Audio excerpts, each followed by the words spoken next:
على رسوله الكريم أما بعد فأعوذ بالله من الشيطان الرجيم بسم الله الرحمن الرحيم يا أيها الناس إنا خلقناكم من ذكر وأنثى وجعلناكم شعوبا وقبائل لتعارفوا إن أكرمكم عند الله أتقاكم إن الله عليم خبير صدق الله العلي العظيم.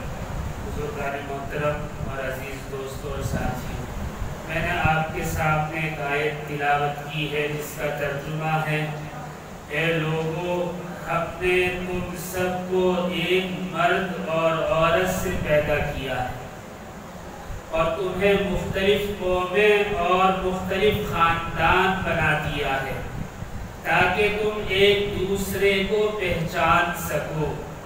اللہ کی بارگاہ میں تم میں سے سب سے زیادہ معزز وہ ہے جو تم میں زیادہ متقی ہے۔ بے شک اللہ رب العزت خوب جاننے والے اور خوب خبر رکھنے والے ہیں۔ یہ آیت کریمہ فتح مکہ کے وقت نازل ہوئی جب نبی کریم علیہ السلام نے مکہ فتح کر لیا اور حرم کے اندر سارے مسلمان جمع ہو گئے، تو نبی کریم علیہ السلام کے حکم پر حضرت بلال رضی اللہ تعالی عنہ کعبۃ اللہ کی دیوار پر چڑھے اور چھت پر کھڑے ہو کر اذان دینی شروع کی۔ آپ سبھی جانتے ہیں کہ حضرت بلال حبشی غلام تھے، سوڈان کے رہنے والے تھے اور نہایت سیاہ فام تھے، رنگ اور نسل کے اعتبار سے کالے تھے بالکل، اور چونکہ غلام رہ چکے تھے تو اہل مکہ شرفائے قریش نے اس بات کو سخت ناگوار محسوس کیا کہ ایک حبشی غلام جو ہماری غلامی کیا کرتا تھا، فتح مکہ کے دن کعبۃ اللہ کی چھت پر اسے چڑھایا گیا اور اذان کے لیے آپ نے حکم فرمایا۔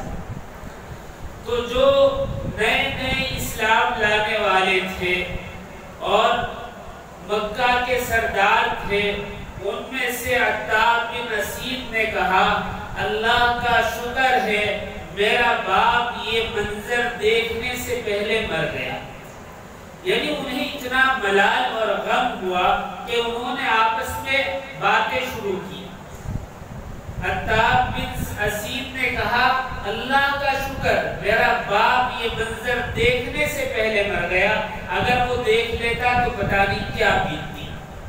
اسی طرح حارث بن ہشام نے کہا: اس کالے کوے کے علاوہ نعوذ باللہ محمد کو کوئی معزز نہیں ملا۔ اسی طرح سہیل بن عمر نے کہا: جیسے اللہ کی مرضی، یعنی مسلمان غالب آ گئے، اب جو ہو رہا ہے یہ اللہ کی مرضی، ہم کیا کر سکتے ہیں۔ لیکن ابو سفیان نے اپنی زبان بند رکھی اور صرف اتنا کہا: میں کچھ نہیں کہتا، یعنی غم اور ملال مجھے بھی ہے، میں کچھ نہیں کہتا، اس لیے نہیں کہتا کہ کہیں اللہ وحی کے ذریعے محمد کو اطلاع نہ کر دے۔ تو اس طرح آپس میں بات چیت ہوئی، لیکن اللہ رب العزت نے فوراً یہ آیت نازل فرمائی جس میں بتایا: ہم نے تمہیں ایک مرد اور ایک عورت سے پیدا کیا ہے اور تمہیں قوموں میں اور خاندان میں تقسیم کر دیا ہے تاکہ تم ایک دوسرے کو پہچان سکو۔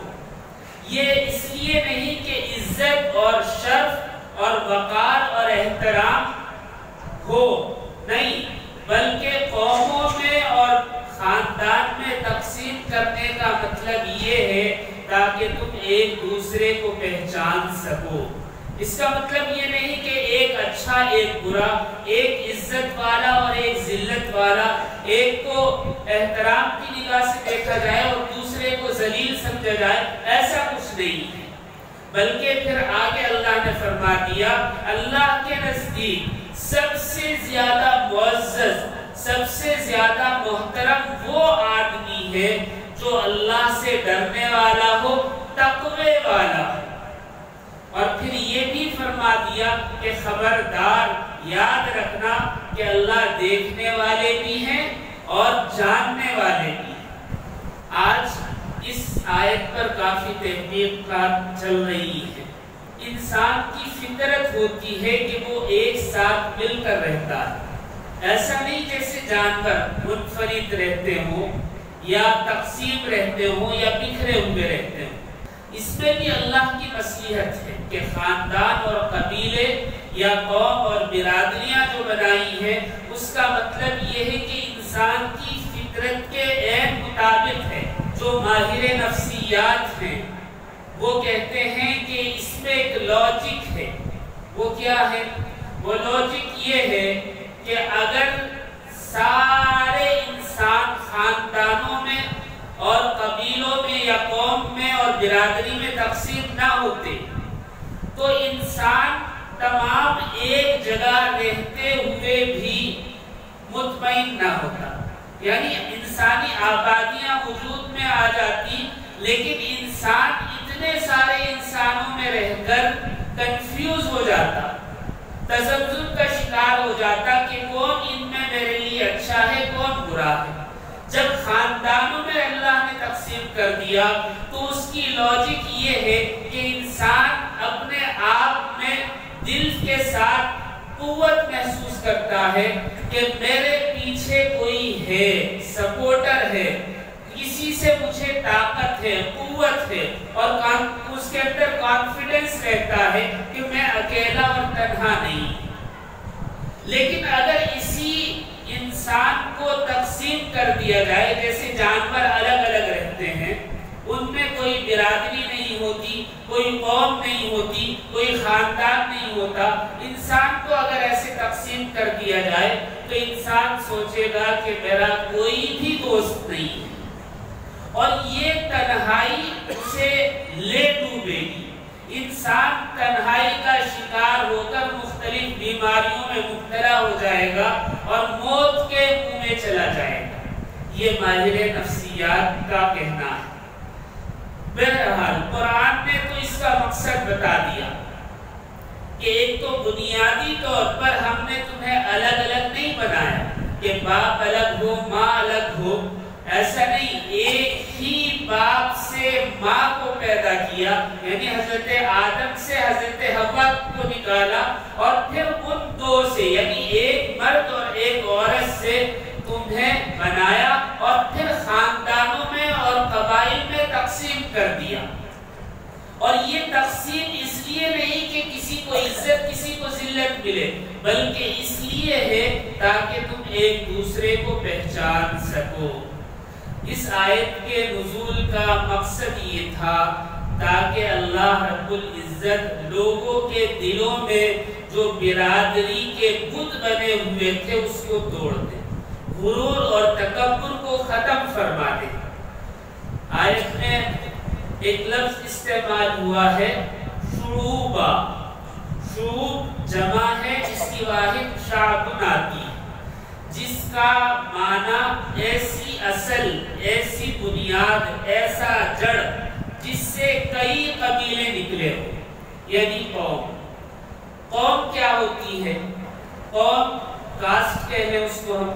قوم کا مقصد یہ نہیں ہے کہ اس سے عزت حاصل ہوگی یا ذلت اور رسوائی کا سبب ہو، بلکہ قومیت سے دو چیزیں معلوم ہوتی ہیں۔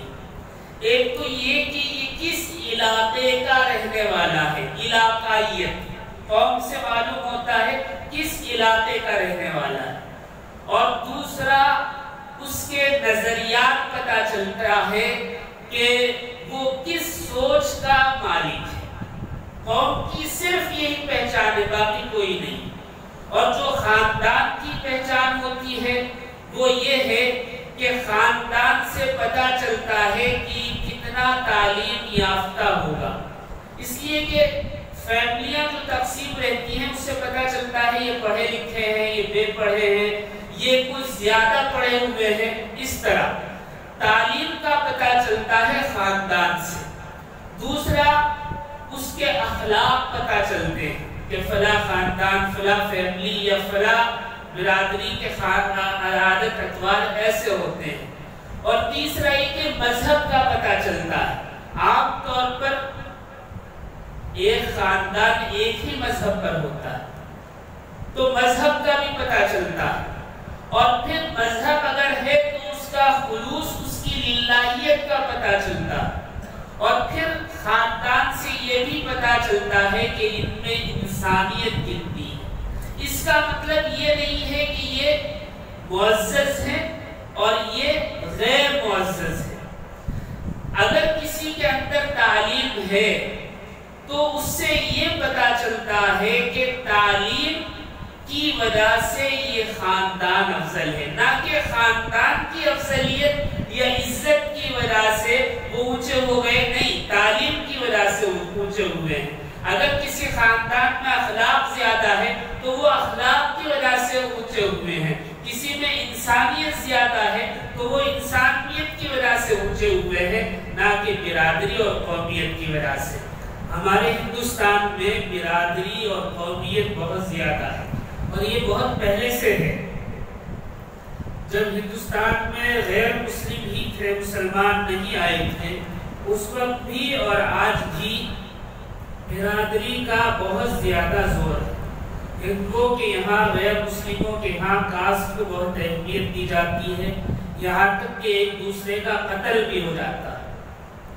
آپ دیکھیں گے ہندوؤں کے یہاں ایک برادری کا دوسری برادری کے مندر میں بھی نہیں جا سکتا، سب کے مندر الگ الگ ہیں، دیول الگ الگ ہیں، مورتیاں الگ ہیں، برتن الگ ہیں، کھانے الگ ہیں، اور پہننے کے کپڑے الگ ہیں۔ ایک دوسرے کے کپڑے نہیں پہن سکتے، ایک دوسرے کے برابر میں نہیں بیٹھ سکتے، یہ بہت زیادہ ہے۔ اور یہ پہلے بھی تھا، اب تو کچھ کم ہو رہا ہے جب سے تعلیم عام ہوئی ہے۔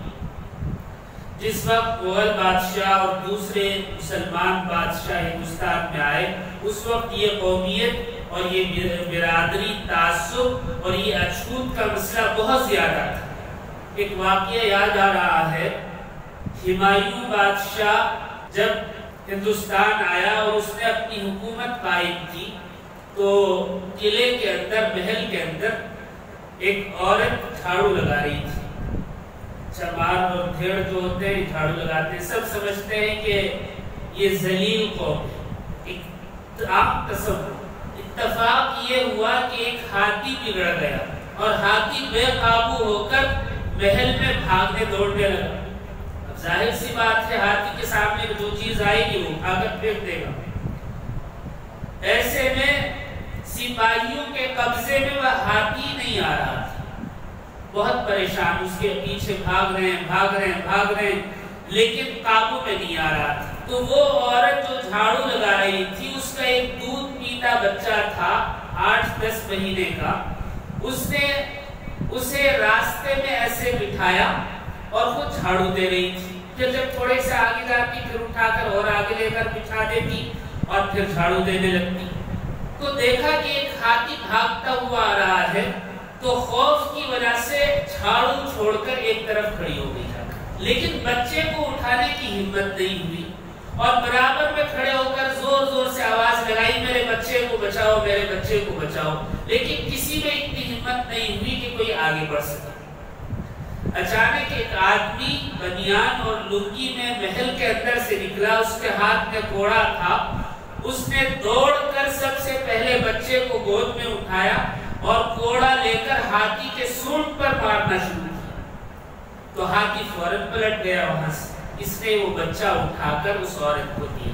تو اس نے کہا کہ اتنے سارے مرد یہاں موجود، کسی میں اتنی ہمت اور اتنی طاقت نظر نہیں آئی کہ وہ میرے بچے کو اٹھاتا، اور یہ کون آدمی ہے جس نے اچانک ہاتھی کو بھی قابو کر لیا اور میرے بچے کو بھی بچا لیا؟ تو کسی نے کہا یہی تو ہمایوں بادشاہ ہے۔ اس نے کہا یہ بادشاہ تو ہم سے دور رہتے ہیں، ہمیں اچھوت سمجھتے ہیں، اس کا تو دھرم ہی نشٹ ہو جائے گا۔ اس نے کہا کہ ایسا کچھ نہیں۔ بادشاہ کے کانوں میں خبر پہنچی، اس نے کہا ایسی کوئی بات اسلام کے اندر نہیں۔ اسلام تعلیم دیتا ہے بھائی چارگی، تقوی کی بنیاد پر تقسیم ہوتی ہے، باقی کسی اور بنیاد پر نہیں۔ ہمارے یہاں ایک عالم اور بڑے بزرگ گزرے ہیں، تحریک ختم نبوت کے بانی حضرت مولانا شاہ عطا اللہ شاہ بخاری رحمۃ اللہ علیہ، بڑے اللہ والے۔ آپ کھانا کھا رہے تھے تو ایک بھنگی بھیڑ گھر میں سے جو بیت الخلا تھا غلاظت اٹھا کر لے جا رہا تھا۔ اس نے سلام کیا اور بڑھ گیا۔ حضرت نے کہا کہ کھانا کھایا؟ اس نے کہا نہیں، ابھی نہیں کھایا۔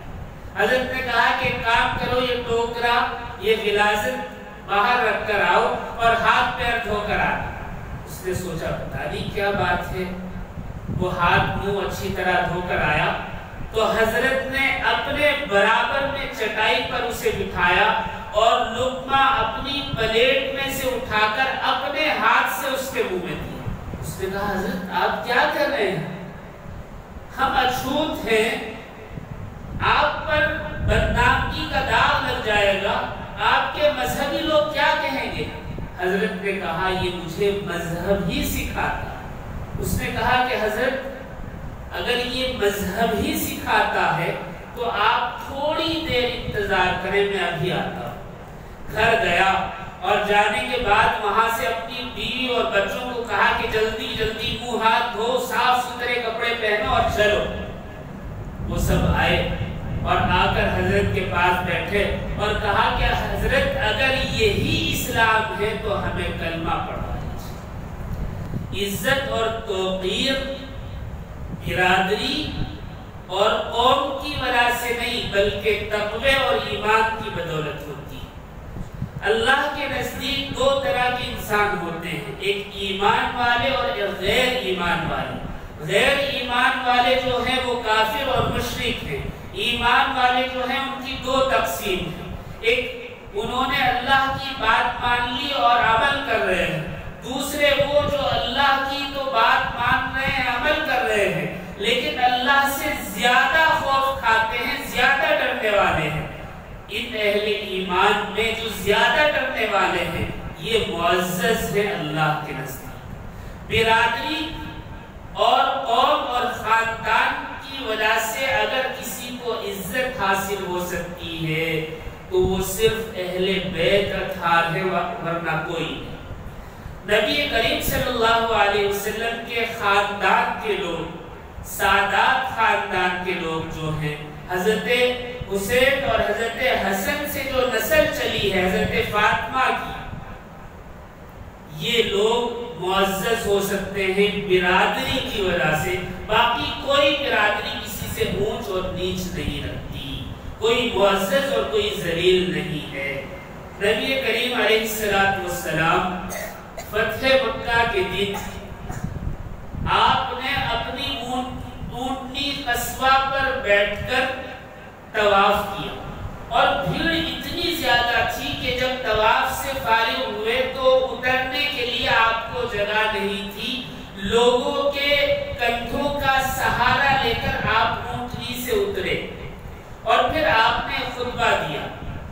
اس خطبے میں سب سے پہلی جو بات آپ نے عرض کی وہ یہ تھی، سب تعریف اللہ ہی کے لیے ہے جس نے جاہلیت کی خامیوں اور خرابیوں کو ہم سے دور کر دیا اور ہم سے تکبر کو ختم فرما دیا ہے، ہمیں تکبر سے پاک کر دیا ہے۔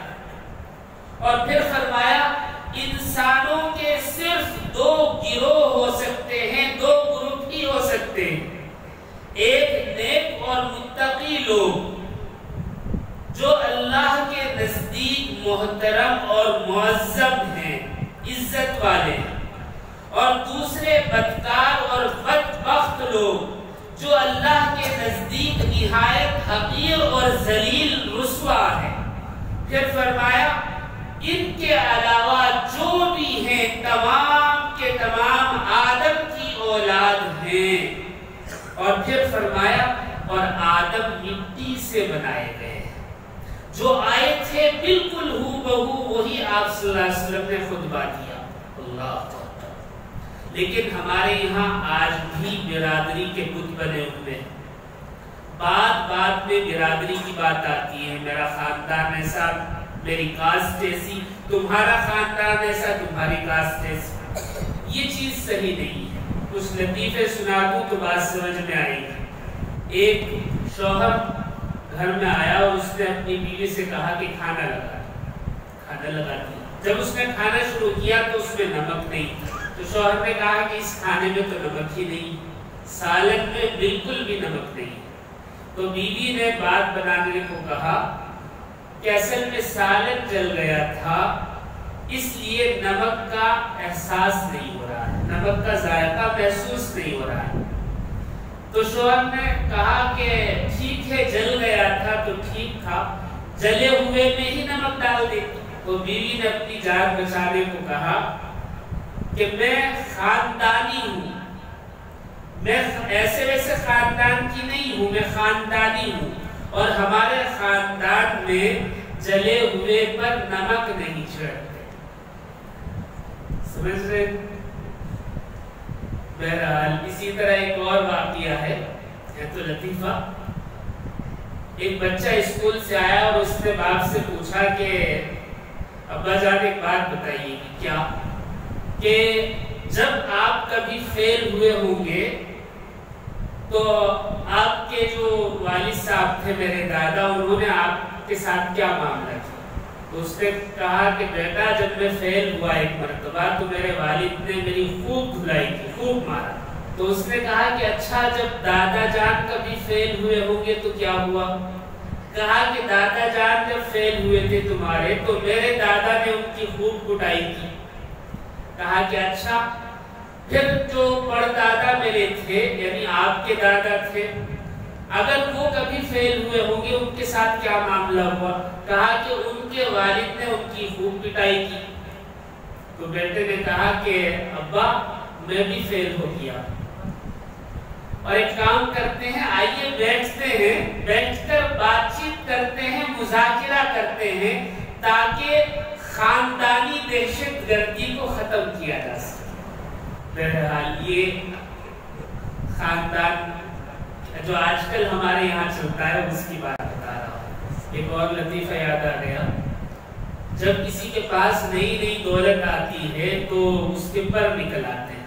ایک غریب آدمی تھا، پڑھا لکھا بھی نہیں تھا، جاہل تھا، وہ کاروبار اچھا ہوا، دولت خوب آنی شروع ہوئی، تو اس نے سوچا کہ اب اونچے لوگوں میں اٹھنا بیٹھنا ہوگا تو خاندانی پس منظر بھی معلوم ہونا چاہیے، میں جس کاسٹ کا ہوں اس میں میرا خاندان کیسا تھا یہ بھی پتا چلنا چاہیے۔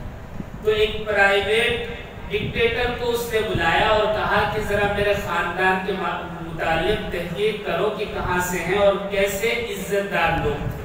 اب ظاہر سی بات ہے جو آدمی جاہل ہو، جس کا کاروبار صحیح نہ ہو، جس کے اخلاق عادات درست نہ ہو، تو اس کا خاندان بھی ایسا ہی ہوگا۔ تو ڈکٹیٹر نے کافی جستجو کے بعد اس کی ساری کنڈلی نکال کر لا کر اس کو، تو ایک دوست نے پوچھا کہ تم نے پرائیویٹ ڈکٹیٹر کو لگایا تھا تاکہ اپنے حسب نسب کا پتہ چلا سکو، خاندان کا پتہ چلا سکو، کیا ہوا؟